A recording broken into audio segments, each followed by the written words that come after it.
আমাদের ত্রিপুরা রাজ্যে সরকারি কর্মচারীদের মাঝে সবচেয়ে বেশি যারা বঞ্চনার শিকার হচ্ছে তারা হলো আমাদের রাজ্যের সম্মানিত শিক্ষক, যেখানে রেগুলার এক্সাম দিয়ে ফিক্সড পেতে চাকরি করতে হচ্ছে, যেখানে কোর্ট কেস জেতার পরও কোর্টের রায়ের পরও নিয়মিতকরণের টালবাহানা দেখাচ্ছে বা নিয়মিতকরণ করছে না। একটা মামলাকে সুপ্রিম কোর্টে নিয়ে যাওয়া হচ্ছে। সব কিছু মিলিয়ে ত্রিপুরার শিক্ষকরা যারা সমাজ গড়ার কারিগর তারাই আজকে আর্থিকভাবে বঞ্চিত।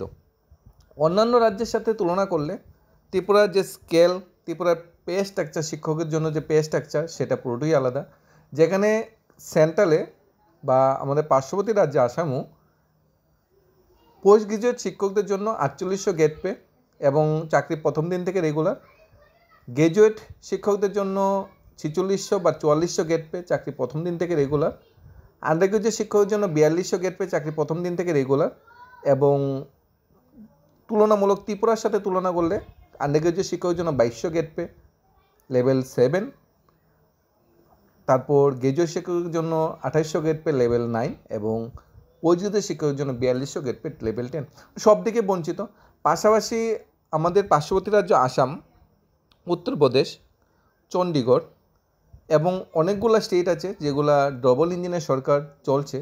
সেই সব স্টেটে কিন্তু সর্বশিক্ষা শিক্ষকদের নিয়মিতকরণের রায় দিয়েছে, নিয়মিতকরণ করেছে। কেউ কোর্টের কেসে রায় মেনে করেছে, কেউ নিজের থেকে করেছে। আসাম একটা সবচেয়ে বড় উদাহরণ নর্থ ইস্টে, যেখানে মাননীয় মুখ্যমন্ত্রী নিজে মন্ত্রিসভায় সিদ্ধান্ত নিয়েছে সর্বশিক্ষা শিক্ষকদের রেগুলেশনে।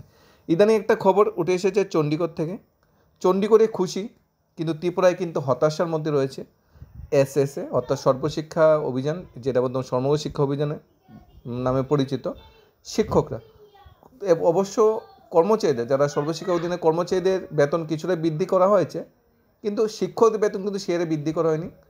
আমাদের রাজ্যের চাণক্য বলে পরিচিত মাননীয় প্রাক্তন যে শিক্ষামন্ত্রী আছে রতনলাল, উনি হাইকোর্টে কেস মিলে কেসটাকে ঘুরিয়ে পেঁচিয়ে রেগুলার মতো নিয়মিতকরণের মতো একটা পে স্কেল স্ট্রাকচার দিয়ে দিয়েছে সর্বশেষ শিক্ষকদের, যার বিরুদ্ধে সর্বশেষ শিক্ষকরা হাইকোর্টে গিয়েছে। হাইকোর্টে পুনরায় তাদের জয় হয়েছে, কিন্তু রেগুলেশন কিন্তু করেনি সরকার, সেটাকে সুপ্রিম কোর্টে নিয়ে গেছে। 2018 পূর্বে তৎকালীন সময়ে বামপন্থী সরকার ছিল, তখন সর্বশেষ শিক্ষকরা নিয়মিতকরণের জন্য রেগুলেশনের জন্য অনশনে বনেছিল, আমরণ অনশনে। সেই অনশন মঞ্চে অনশন ভাঙার জন্য না তৎকালীন শিক্ষামন্ত্রী গিয়েছিল, না তৎকালীন মুখ্যমন্ত্রী মানিক সরকার গিয়েছিল, কেউ কিন্তু এই অনশন মঞ্চে যায়নি অনশনটা ভাঙার জন্য, অনশনটা যাতে প্রত্যাহার করে তাদের বোঝানোর জন্য। সেই অনশন মঞ্চে গিয়েছিল আমাদের ত্রিপুরা রাজ্যের বিরোধী দলে যারা আছিল, প্রাক্তন মুখ্যমন্ত্রী বিপ্লব দেব থেকে শুরু করে যারা বিরোধী দলে আছিল, তারা সবাই সে অনশন মঞ্চে গিয়েছিল। তাদের অনশন ভাঙিয়ে বলেছিল, আমরা যদি 18তে নির্বাচনে জয়লাভ হই, তাহলে আমরা আসার 6-7 মাস বা আসার পর ধাপে ধাপে আমরা সমগ্র শিক্ষা যারা শিক্ষক আছে তাদের রেগুলেশন করে দেব।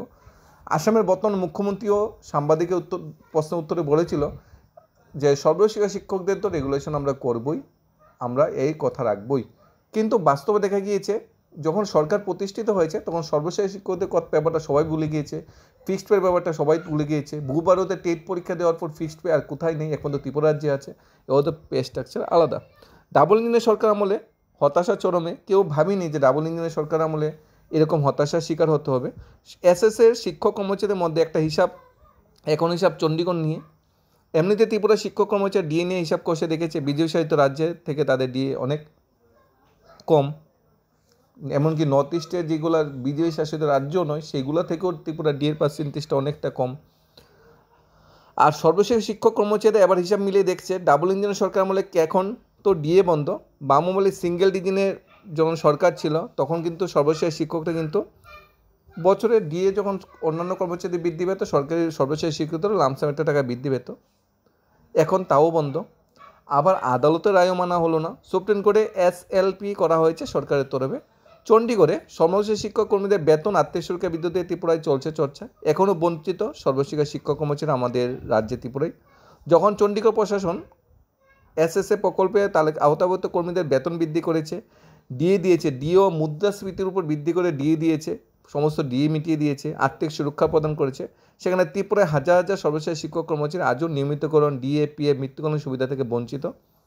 সম্প্রতি চণ্ডীগড় স্কুল শিক্ষা অধিদপ্তর এক সরকারি আদেশ জানিয়েছে 2024 সালের জানুয়ারি থেকে 2025 সালের জানুয়ারি পর্যন্ত বিভিন্ন ধাপে ডি বৃদ্ধি করে সব এসএসএ কর্মীদের বেতন পূর্ণ নির্ধারণ করা হবে।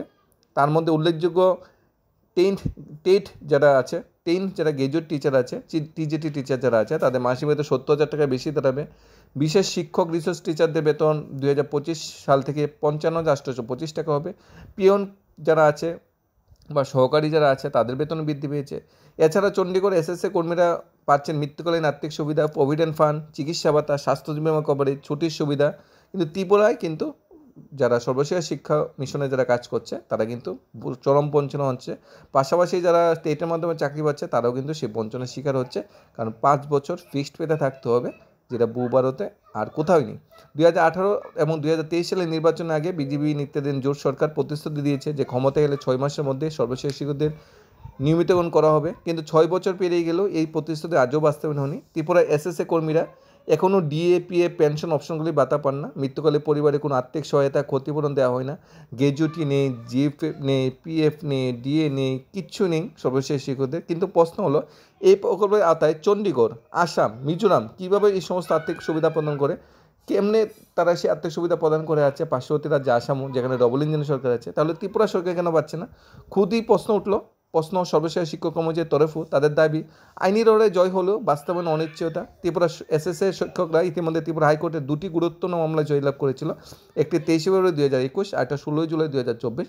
তাদের বক্তব্য, এই ডিভিশন বেঞ্চ রায়ে আদালত পরিষ্কার নির্দেশ দিয়েছে এসএসএ শিক্ষকদের নিয়মিতকরণ করতে হবে। পূর্ণ নিয়োগের ক্ষেত্রে টেট শর্ত আরোপ করা যাবে না, কারণ তারা যখন নিয়োগপত্র পেয়েছে তখন টেট ম্যান্ডেটারি ছিল না।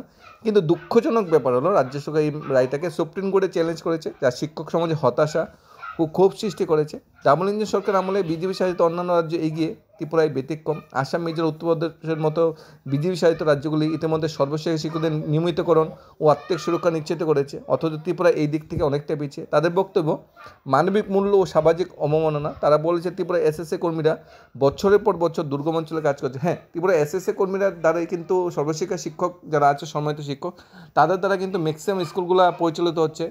ম্যাক্সিমাম স্কুলগুলো কিন্তু তাদের দ্বারাই কিন্তু সঞ্চালন হচ্ছে। যেখানে শিক্ষকের ক্রাইসিস এত বেশি, সেখানে কিন্তু তারা কিন্তু সেই আর্থিক সুবিধা পাচ্ছে না। যেখানে একজন রেগুলার শিক্ষক দিয়ে পাচ্ছে, হাউজেন পাচ্ছে, সিএ পাচ্ছে, ঘর ভাড়ার টাকা পাচ্ছে, যেটা হাউজেন বলা হয়, মেডিকেল ভাতা পাচ্ছে, সেখানে সর্বশিক্ষা শিক্ষকরা কিন্তু সেই কিছুই পাচ্ছে না। অর্থাৎ সেম কাজ করেও কিন্তু সেম বেনিফিট পাচ্ছে না। অর্থাৎ সমকাজের যে সমবেতনের রুলস কিন্তু এখানে লাগু হচ্ছে না। না ইনক্রিমেন্ট আছে, না মাতৃত্বকালীন ছুটি আছে, না স্বাস্থ্য বিমা আছে, না মৃত্যুকালীন সুবিধা, না আছে চাকরির নিশ্চয়তা, না আছে স্থায়িত্ব, না আছে মর্যাদা, না আছে নিশ্চয়তা। সমস্ত এসেছে বিবেকবান সিদ্ধান্ত নেওয়ার। ত্রিপুরা সরকার উচিত এখনই হাইকোর্টের রায় দ্রুত বাস্তবায়ন করা, এমনই দাবি তুলেছে সর্বশেষ শিক্ষক কর্মচারীরা। ডিএ, পিএ, মৃত্যুকালীন সহায়তা, গ্র্যাজুইটি, আর্থিক সুবিধা চালু করা, নির্বাচনে আগে যে প্রতিশ্রুতি দিয়েছিল সেই প্রতিশ্রুতি বাস্তবায়ন করা।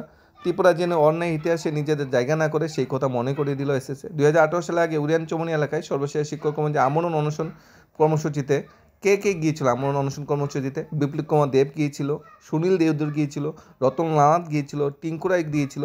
তখন তারা কি বলেছিল? বিজেপি সরকার আসলে সর্বশেষ শিক্ষক কর্মচারী নিয়মিতকরণের সিদ্ধান্ত নেবে। তাছাড়া ভীষণ ডকুমেন্টগুলোতে সেটাই উল্লেখ ছিল। তখন বিজেপির নেতা হিমন্ত বিশ্ব শর্মা বলেছিল রেকর্ড করে রাখতে এবং ঘুরিয়ে সেই রেকর্ড শোনাতেও বলা হয়েছিল যে নিয়মিত সিদ্ধান্ত না নিলে বিজেপি সরকার যাতে ঘুরিয়ে সেই ক্যাসেট বা সেই রেকর্ডটা যাতে শোনানো হয়। আজও সেই ভিডিওটা বিভিন্ন সোশ্যাল মিডিয়া প্ল্যাটফর্ম আছে, ফেসবুকে, ইউটিউব আছে, সবাই সেই ভিডিওতে স্পষ্ট করে বলে দিয়েছিল আসামের বর্তমান মুখ্যমন্ত্রী যে আছে হিমন্ত বিশ্ব শর্মা, যে সর্বশেষ শিক্ষকদের নিয়মিতকরণ করা হবে, ফিক্সড পে কথা তুলে দেওয়া হবে। যখন আমরা যদি এটা বাস্তবায়ন না করি তাহলে 2019-এর লোকসভা নির্বাচনের আগে যাতে সেটা ঘুরিয়ে যাতে বানানো হয় এবং সরকারকে যাতে আর ভোট না দেওয়া হয়। কিন্তু উনি কিন্তু ওনার স্টেটে আসামে কিন্তু কথাটা রেখেছে।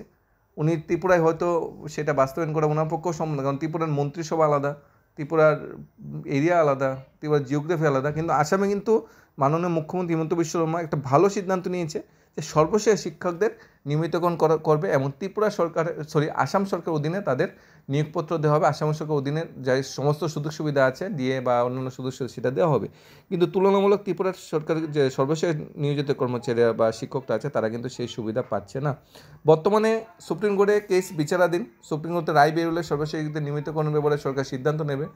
আর যদি নিয়মিত কোনো সিদ্ধান্ত নেওয়া থাকতো তাহলে সুপ্রিম কোর্টে সরকার এই কেসটাকে নিয়ে যেত না। যেহেতু সুপ্রিম কোর্টে নিয়ে গিয়েছে, এখন সুপ্রিম কোর্টের উপরেই আশা ভরসা রাখতে হবে।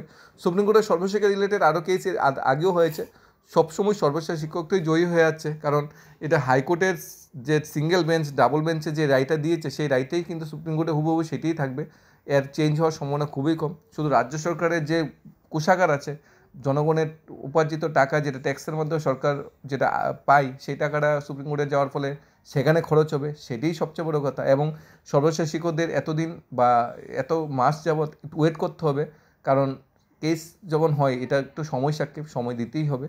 দেখা যাক এখন পরিস্থিতি কী বলে। তবে চণ্ডীগড়ের সর্বশেষ শিক্ষকরা খুশি, আসামের সর্বশেষ শিক্ষকরা খুশি, উত্তরপ্রদেশের সর্বশেষ শিক্ষকরা খুশি, পার্শ্ববর্তী রাজ্যের সর্বশেষ শিক্ষকরা খুশি, যেখানে আমাদের ত্রিপুরা রাজ্যের সর্বশেষ শিক্ষকরা হতাশার মধ্যে আছে। ধন্যবাদ সবাইকে। Studies of Tripura YouTube channel.